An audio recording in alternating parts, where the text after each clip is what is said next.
چلیں جلدی کریں، ہمیں ہسپتال جانا ہوگا۔ نہیں بلکہ ایسا کریں آپ اتریں، میں ڈرائیو کرتی ہوں کیونکہ آپ سے نہیں ہوگی، وہ بھرائی ہوئی آواز میں بولی۔ آلیار نے اس کی بات پر آئی برو چکا کر اسے دیکھا، جیسے کہنا چاہ رہا ہو واقعی کسی زمانے میں رابی نے مجھے سکھائی تھی اور مجھے لگتا ہے کہ میں چلا سکتی ہوں۔ وہ گاڑی کا دروازہ کھولتی ہوئی بولی، لیکن آلیار نے اس کی کلائی پکڑ کر اسے روکا۔ مسز آلیار، مجھے ہسپتال جانا ہے، اللہ تعالیٰ کے پاس نہیں جو میں تمہیں ڈرائیو کرنے دوں۔ وہ آنکھ مار کر بولا۔ آپ کو اب بھی مذاق سوجھ رہا ہے؟ آپ کو کیا لگتا ہے گولی لگنا مذاق ہے؟ میری طرف سے جہاں مرضی جائیں، اور اب مجھ سے بات مت کیجیے گا۔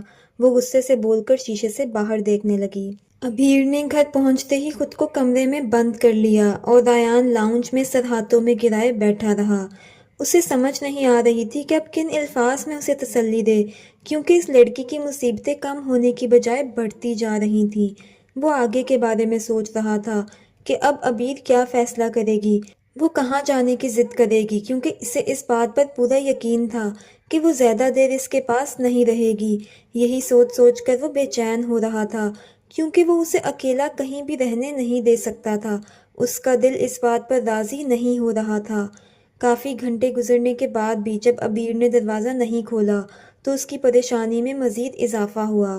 اس نے دروازہ کھٹکھٹایا اور کہا، ابیر دروازہ کھولیں، شام سے رات ہو گئی ہے اور آپ اب تک باہر نہیں آئی۔ ابیر نے ریان کی آواز سنی مگر جواب نہیں دیا۔ ابیر، آپ ٹھیک ہیں؟ آپ نے خود کو کوئی نقصان تو نہیں پہنچایا؟ آپ کچھ بولیں تو صحیح تاکہ مجھے تسلی ہو کہ آپ ٹھیک ہیں۔ وہ 20 منٹ سے مسلسل دروازہ کھٹکھٹا رہا تھا۔ ابیر، میں آخری مرتبہ کہہ رہا ہوں دروازہ کھولیں ورنہ میں یہ دروازہ توڑ دوں گا، سنا آپ نے؟ اب کی بار وہ غصے سے بولا۔ اس سے پہلے کہ ریان کوئی ایکشن لیتا، ابیر دروازہ کھول کر پلٹ چکی تھی۔ ریان نے اس کا بازو پکڑ کر اسے روکا اور اس کا رخ اپنی طرف کیا تو اسے حیرت کا جھٹکا لگا، کیونکہ کل ہی تو وہ تھوڑی بہتر ہوئی تھی اور آج پھر کچھ ہی گھنٹوں میں صدیوں کی بیمار لگ رہی تھی۔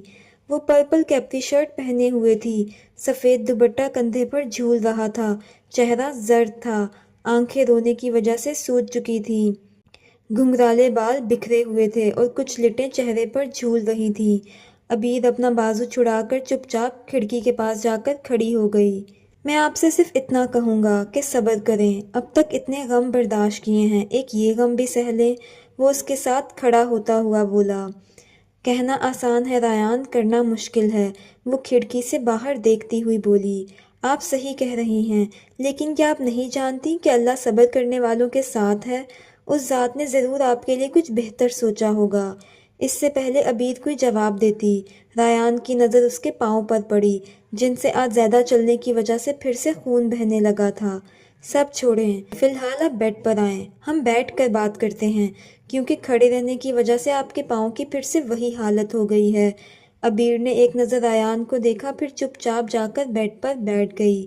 کچھ لمحے تو ابیر کچھ نہیں بولی، پھر جب بولی تو ریان کے دل کو کچھ ہوا۔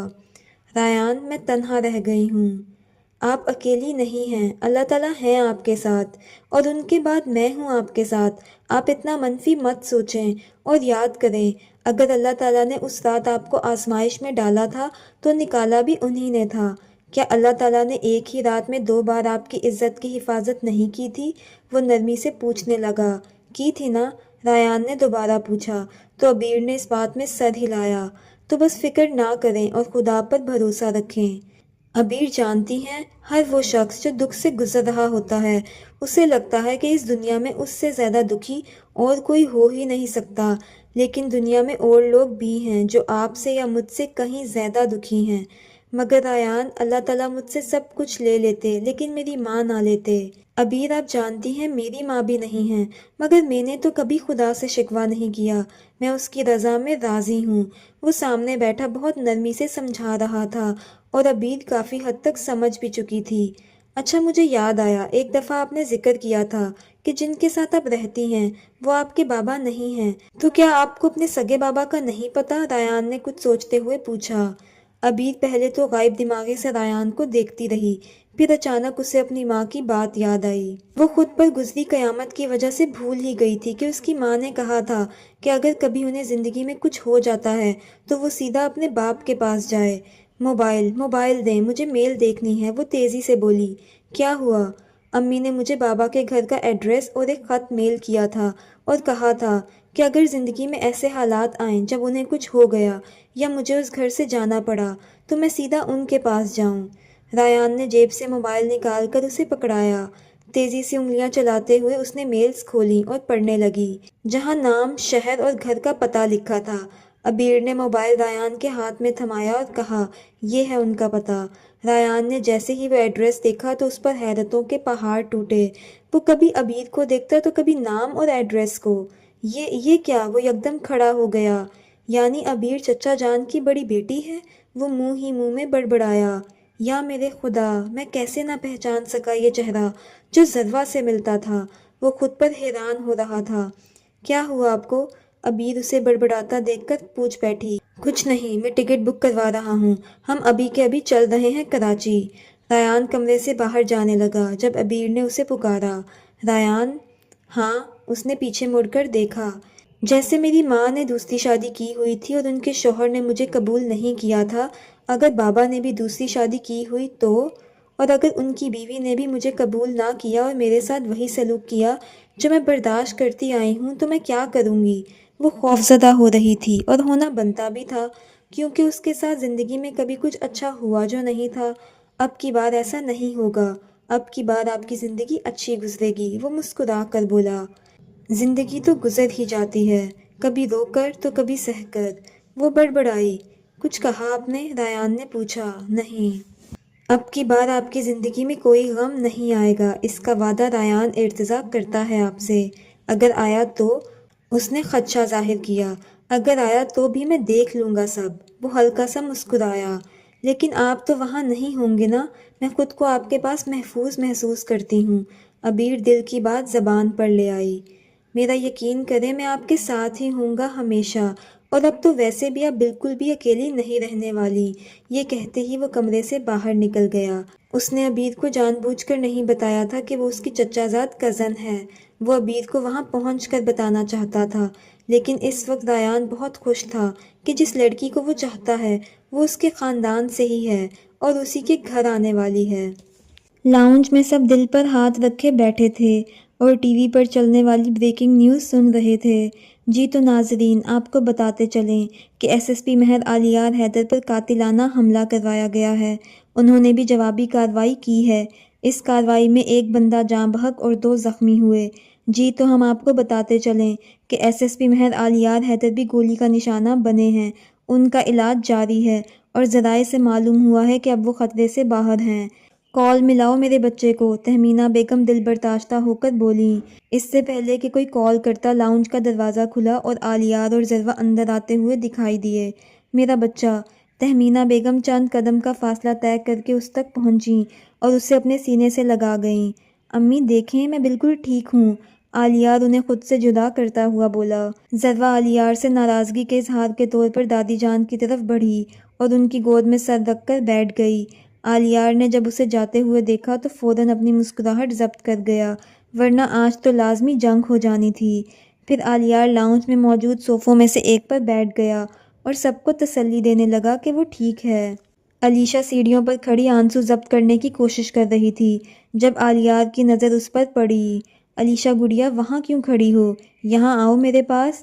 علیار نے بلایا تو علیشا بھاگتی ہوئی اس کے پاس آئی اور اس کے کندھے پر سر رکھ کر بیٹھ گئی۔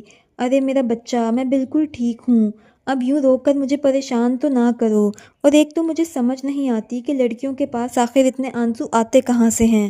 علیار نے کہا علیشا کو تھا، لیکن طنز اس نے ذروہ کو لگایا تھا۔ ذروہ نے غصے بھری نظروں سے علیار کو دیکھا۔ دوسری طرف علیار کو اسے چھیڑنے میں مزہ آ رہا تھا۔ چلو بیٹا، تم اپنے کمرے میں جاؤ اور آرام کرو، میں کچھ کھانے کو بھجواتی ہوں۔ تہمینہ بیگم یہ کہتی ہوئی کچن کی جانب بڑھ گئیں۔ علیار بیڈ کے دائیں جانب لیٹا ہوا تھا جب ذروہ ٹرے پکڑے اندر داخل ہوئی۔ اس نے ٹرے سائڈ ٹیبل پر رکھی اور خود جا کر صوفے پر بیٹھ گئی۔ علیار نے دیکھا کہ وہ واضح طور پر اس سے خفگی کا اظہار کر رہی ہے۔ بیڈ پر آ جاؤ یار، وہاں کیوں بیٹھی ہو؟ علیار نے بیڈ گراؤنڈ سے ٹیک لگاتے ہوئے کہا۔ ذروہ نے کوئی جواب نہیں دیا۔ کیا اونچا سنتی ہیں آپ بیگم؟ نہیں، اس نے ایک نظر علیار کو دیکھ کر کہا۔ تو پھر ادھر میرے پاس آ کر بیٹھو، وہ سنجیدگی سے بولا۔ میں نہیں آ رہی۔ چلو پھر میں ہی آ جاتا ہوں، اب تمہیں منائے بغیر تو سکون سے نہیں بیٹھ سکتا نا، وہ اٹھتا ہوا بولا۔ اب وہ اس کے سر پر کھڑا تھا۔ بیٹھنے کی اجازت ہے؟ میں نے روکا تھوڑی ہے آپ کو بیٹھنے سے۔ روکا تو نہیں ہے، لیکن تمہارے تاثرات دیکھ کر ایسا لگ رہا ہے کہ ابھی تم کوئی چیز اٹھا کر میرے سر پر مار دو گی، وہ مسکراہٹ ضبط کرتا ہوا بولا۔ میں کر بھی سکتی ہوں ایسا، ضروا نے غصے سے اس کی طرف دیکھ کر کہا۔ اچھا تو بتاؤ کیا چیز مارنا پسند کرو گی، وہ بھی میں ہی پکڑا دیتا ہوں، کیونکہ آج تو تم ہلو گی نہیں اپنی جگہ سے۔ آلیار اسے تنگ کر رہا تھا۔ آلیار میں واقعی غصے میں ہوں، معافی ملے گی؟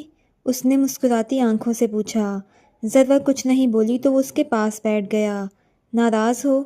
آلیار نے نرمی سے اس کی ٹھوڑی پکڑ کر اس کا چہرہ اوپر اٹھایا۔ نہیں، میں کیوں ہونے لگی ناراض آپ سے؟ یہ کہہ کر وہ اٹھ کر جانے لگی تھی جب آلیار نے اس کی یہ کوشش ناکام بنا دی۔ اب اگر تم ہلی نہ یہاں سے تو پھر دیکھنا، آلیار نے مصنوعی روب سے کہا اور پھر نرمی سے اسے اپنے سینے سے لگا لیا۔ میں بہت ڈر گئی تھی۔ ضروا کی آنکھوں سے آنسو بہنے لگے۔ میں جانتا ہوں۔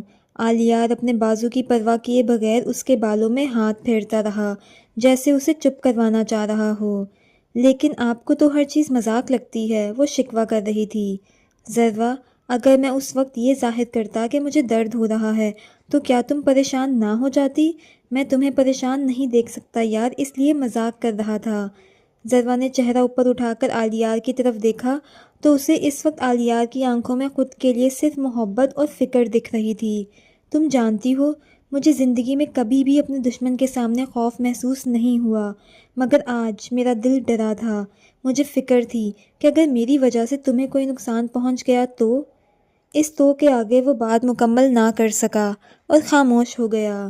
اچھا بس بس، زیادہ نہ سوچیں، اور ویسے بھی آپ کے ہوتے ہوئے مجھے کچھ نہیں ہو سکتا، اتنا تو یقین ہے مجھے اس بات پر۔ وہ آلیار کو سنجیدہ ہوتا دیکھ کر فوراً مسکرا کر بولی۔ آلیار بھی اس کے یقین پر مسکرایا۔ اب بتاؤ معافی مانگوں کیا؟ آلیار چند لمحوں بعد بولا۔ ایس پی مہر آلیار حیدر، جنہوں نے آج تک کسی سے معافی نہیں مانگی، وہ مجھ سے معافی مانگیں گے؟ ضروا نے مصنوعی حیرت سے اپنی طرف اشارہ کرتے ہوئے پوچھا۔ آلیار نے اس کی بات پر کندھے اچکائے اور کہا، کیونکہ تم کچھ خاص ہو۔ اس وقت ضروا کا چہرہ بتا رہا تھا کہ اسے آلیار کے ان الفاظ سے کس قدر خوشی ملی ہے۔ آلیار، وہ چند سیکنڈز بعد بولی۔ ہاں؟ ضروا آپ سے بہت پیار کرتی ہے، وہ مسکراتی آنکھوں سے بولی۔ آلیار کو اس کا یہ بچگانہ، الگ اور منفرد قسم کا انداز بہت اچھا لگا۔ ہم احسان مند ہیں آپ کے کہ آپ ہم سے پیار کرتی ہیں، اگر نہ بھی کرتیں تب بھی ہم نے کون سا آپ کو کچھ کہہ لینا تھا، وہ اس کے بالوں پر لب رکھتا ہوا بولا۔ چلیں اب کچھ کھا لیں تاکہ دوائی لے کر آرام کر سکیں، ضروا نے کھڑے ہوتے ہوئے کہا۔ آلیار بیڈ پر بیٹھا تو اس نے ٹرے آلیار کے سامنے رکھی اور کہا، شروع کریں؟ چلو تم بھی شروع کرو پھر، ضروا نے اس بات میں سر ہلایا۔ ریان نے ایئرپورٹ ڈرائیور کو بلا لیا تھا اور اب گاڑی مہر ہاؤس میں داخل ہو رہی تھی۔ جیسے ہی گاڑی رکی، ریان گاڑی سے باہر نکلا اور ڈرائیور کو کچھ ہدایات دینے لگا۔ عبیر بھی گاڑی سے باہر نکل چکی تھی اور اب مہر ہاؤس کو دیکھ رہی تھی۔ اسے یہ گھر کم اور محل زیادہ لگ رہا تھا۔ کیا میں نے کبھی سوچا تھا کہ 2 دن کے اندر اندر میری زندگی اتنی بدل جائے گی؟ پہلے اسلام آباد، اب کراچی، اور آگے پتہ نہیں مجھے قسمت کہاں لے جائے گی۔ وہ بس سوچ کر رہ گئی۔ اگر میرے بابا نے مجھے قبول نہ کیا تو؟ یہ سوال اسے کسی طور پر بھی چین نہیں لینے دے رہا تھا۔ پورا راستہ بھی وہ یہی سوچتی ہوئی آئی تھی۔ ابھی وہ اپنی ہی سوچوں میں گم تھی جب ریان نے اسے بلایا۔ عبیر، چلیں؟ لیکن عبیر نے نفی میں سر ہلایا۔ کیوں؟ اس نے تعجب سے پوچھا۔ اگر انہوں نے مجھے قبول نہ کیا تو؟ وہ شاید اس سے چوتھی مرتبہ یہ بات کہہ رہی تھی اور ریان نے اب کی بار بھی اتنے ہی تحمل سے جواب دیا جیسے پہلی بار دیا تھا۔ جیسا آپ سوچ رہی ہیں ویسا کچھ نہیں ہوگا، اس لیے خود کو ریلیکس رکھیں۔ عبیر نے نہ چاہتے ہوئے بھی اس بات میں سر ہلایا۔ چلیں؟ ابھی وہ چند قدم ہی آگے بڑھا تھا جب اس نے پیچھے مڑ کر دیکھا کہ وہ وہیں کسی مجسمے کی طرح کھڑی ہے۔ اب کیا ہوا؟ ریان نے قریب آ کر نرمی سے پوچھا۔ مجھے ڈر لگ رہا ہے، اس نے دوپٹہ انگلیوں میں مروڑتے ہوئے کہا۔ ارے میں ہوں نا آپ کے ساتھ، ریان نے سینے پر ہاتھ باندھ کر پوچھا۔ ہاں، تو بس سب کچھ مجھ پر چھوڑ دیں اور ڈرنا بند کریں۔ کبھی اگر میں نہ ہوا تو پھر اب ڈرتی ہوئی اچھی بھی لگیں گی، مگر ابھی کیوں؟ ابھی تو ٹینشن فری رہیں۔ وہ مسکرا کر بولا، لیکن اسے پھر بھی اپنی جگہ سے ہلتا نہ دیکھ کر وہ اس کا دایاں ہاتھ پکڑ کر اندر کی جانب بڑھ گیا۔